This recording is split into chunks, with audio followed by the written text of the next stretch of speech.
ಸಚಿವ ಜಮೀರ್ ಅಹಮದ್ ಖಾನ್ ಅವರನ್ನ ಸಚಿವ ಸಂಪುಟದಿಂದ ವಜಾ ಮಾಡಿ ಕ್ರಿಮಿನಲ್ ಮೊಕದ್ದಮೆ ದಾಖಲು ಮಾಡುವಂತೆ ಆಗ್ರಹಿಸಿ ಶಿವಮೊಗ್ಗ ಜಿಲ್ಲಾ ಜೆಡಿಎಸ್ ಘಟಕದ ವತಿಯಿಂದ ಜೆಡಿಎಸ್ ಕಚೇರಿಯಿಂದ ಜಿಲ್ಲಾಧಿಕಾರಿಗಳ ಕಚೇರಿಯವರೆಗೆ ಪ್ರತಿಭಟನಾ ಮೆರವಣಿಗೆ ನಡೆಸಿ ಜಿಲ್ಲಾಡಳಿತದ ಮೂಲಕ ರಾಜ್ಯಪಾಲರಿಗೆ ಮನವಿ ಸಲ್ಲಿಸಲಾಯಿತು.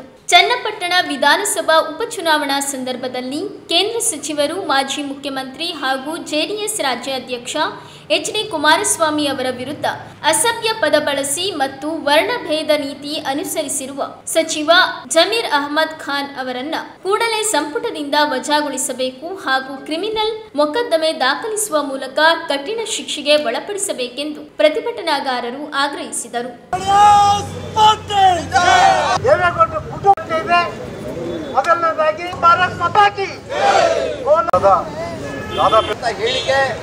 ಅದು ಯಾವುದೇ ಸಮಾಜ ಒಪ್ಪತಕ್ಕಂಥದ್ದಲ್ಲ. ಜಮೀರ್ ಅಹಮದ್ ರವರನ್ನ ಇವತ್ತು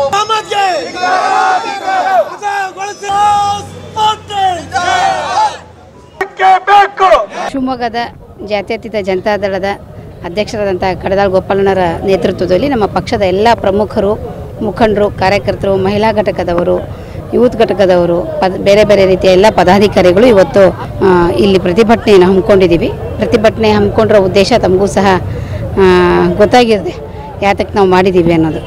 ನಾವು ಯಾರೂ ಸಹ ನಿರೀಕ್ಷೆ ಮಾಡಿರಲಿಲ್ಲ. ಜಮೀರ್ ಅಹಮದ್ನಂತಹ ವ್ಯಕ್ತಿ ಏನು ಇವತ್ತೇನಾದರೂ ಅವ್ರನ್ನ ಕರ್ನಾಟಕದಲ್ಲಿ ಒಬ್ಬ ಮಂತ್ರಿ ಅಂತ ಗುರುತಿಸ್ಕೊಡೋದಕ್ಕೆ ಕಾರಣಕರ್ತರು ಯಾರು, ನಮ್ಮನ್ನು ಯಾರು ಬೆಳೆಸಿದ್ರು, ಹೇಗೆ ಬೆಳೆದ್ವಿ ನಾವು ಅನ್ನೋದನ್ನು ಹಿಂದಿಂದೆಲ್ಲ ನೆನಪಾಗ್ಬಿಟ್ಟು ಅವ್ರು ಈ ರೀತಿಯ ಕೀಳ್ಮಟ್ಟದಲ್ಲಿ ಇಳಿದು ಮಾತಾಡ್ತಾರೆ ಅಂತ ನಿರೀಕ್ಷೆ ಮಾಡಿರಲಿಲ್ಲ. ಎಲೆಕ್ಷನ್ಸ್ಗಳು ಆಗ್ತಾ ಇರುತ್ತೆ, ಹೋಗ್ತಾ ಇರುತ್ತೆ, ಜನತೆ ಕೊಟ್ಟಿರ್ತಕ್ಕಂಥ ತೀರ್ಮಾನಕ್ಕೆ ನಾವೆಲ್ಲರೂ ತಲೆಬಾಗಿರ್ತೀವಿ. ಆದರೆ ವೈಯಕ್ತಿಕವಾಗಿ ಟೀಕೆ ಟಿಪ್ಪಣಿಗಳನ್ನು ಒಬ್ಬ ಮಿನಿಸ್ಟ್ರು, ಕ್ಯಾಬಿನೆಟ್ ದರ್ಜೆಯಲ್ಲಿರ್ತಕ್ಕಂಥ ಒಬ್ಬ ಮಿನಿಸ್ಟ್ರು ಸನ್ಮಾನ್ಯ ಜಮೀರ್ ಅಹಮದ್ ಅವರು ಮಾತಾಡ್ತಾರೆ ಅನ್ನೋದು ತುಂಬ ಎಲ್ಲ ಇಡೀ ಕರ್ನಾಟಕದ ಜನತೆ ಇವತ್ತು ತಲೆ ತಗ್ಸೋ ರೀತಿಯಲ್ಲಿ ಆಗಿದೆ. ಮಾಜಿ ಪ್ರಧಾನಿಗಳ ಕುಟುಂಬಕ್ಕೆ ಅವರು ಆ ರೀತಿ ಮಾತಾಡ್ತಾರೆ ಅಂತ ಹೇಳಿದರೆ ಅದನ್ನು ಇಡೀ ಬಹುಶಃ ದೇಶದ ಜನತೆ, ನಮ್ಮ ಕರ್ನಾಟಕ ಜನತೆಗೆ ಏನು ಅಂದ್ಕೊಳ್ತಿದ್ದಾರೋ ಅಂತ ನನಗನ್ನಿಸ್ತಾ ಇರೋದು. ಕರ್ನಾಟಕದ ಜನತೆನೇ ಇವತ್ತು ತಲೆ ತಗ್ಸ್ತಕ್ಕಂತಹ ಕೆಲಸ ಸನ್ಮಾನ್ಯ ಜಮೀರ್ ಅಹಮದ್ ಅವರು ಮಾಡಿದ್ದಾರೆ.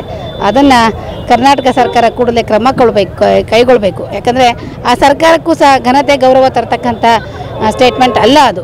ಒಬ್ಬ ಮಂತ್ರಿಗಳಾಗಿ ತಾವು ಹೇಗಿರಬೇಕು, ತಮ್ಮ ಘನತೆ ಗೌರವವನ್ನು ತಾವು ಹೇಗೆ ಉಳಿಸ್ಕೋಬೇಕು, ಬೆಳೆಸ್ಕೋಬೇಕು ಅನ್ನೋದನ್ನು ತಿಳ್ಕೊಳ್ಬೇಕೇ ಹೊರತು ಯಾರನ್ನಾದರೂ ಓಲೈಸ್ಕೊಳ್ಳೋದಕ್ಕೆ, ಯಾರ ಮನಸ್ಸು ಇದು ಮಾಡ್ಕೊಳ್ಳೋಕ್ಕೆ ಅವ್ರ ಹತ್ರ ಹೌದಪ್ಪ ಅಂಥೇಳಿ ಬೆನ್ನು ತಡ್ಸೋಕ್ಕಾಗಿಯೇ ಈ ಕೀಳುರಿಮೆಯ ಪದಗಳನ್ನು ಯೂಸ್ ಮಾಡ್ತಕ್ಕಂಥದ್ದು ಅವರ ಘನತೆ ಗೌರವಕ್ಕಲ್ಲ. ಈ ರೀತಿ ಅಸಂವಿಧಾನಿಕವಾಗಿ ನಡ್ತಕ್ಕಂಥ ಅವರ ಬಗ್ಗೆ ಸರ್ಕಾರ ಕೂಡಲೇ ಕ್ರಮ ತೆಗೆದುಕೊಳ್ಬೇಕಾಗತ್ತೆ ಅವ್ರ ಬಗ್ಗೆ ಅಂತ ಹೇಳೋಕ್ಕೆ ನಾವು ಜಿಲ್ಲಾ ಜಾತ್ಯತೀತ ಜನತಾದಳದ ವತಿಯಿಂದ ಇವತ್ತು ಪ್ರತಿಭಟನೆಯನ್ನು ಮಾಡಿ DC ಮೂಲಕ ಸರ್ಕಾರದ ಒಂದು ಗಮನವನ್ನು ಸೆಳೆದಿದ್ದೀವಿ. ಬೇಕರಿ ತಿನಿಸುಗಳಿಗಾಗಿ ಒಮ್ಮೆ ಭೇಟಿ ನೀಡಿ. Iyengar new SP bakery, Jain compound ಎದುರು, ಲಕ್ಷ್ಮಿ ಟಾಕೀಸ್ ಹತ್ತಿರ, ಶಿವಮೊಗ್ಗ.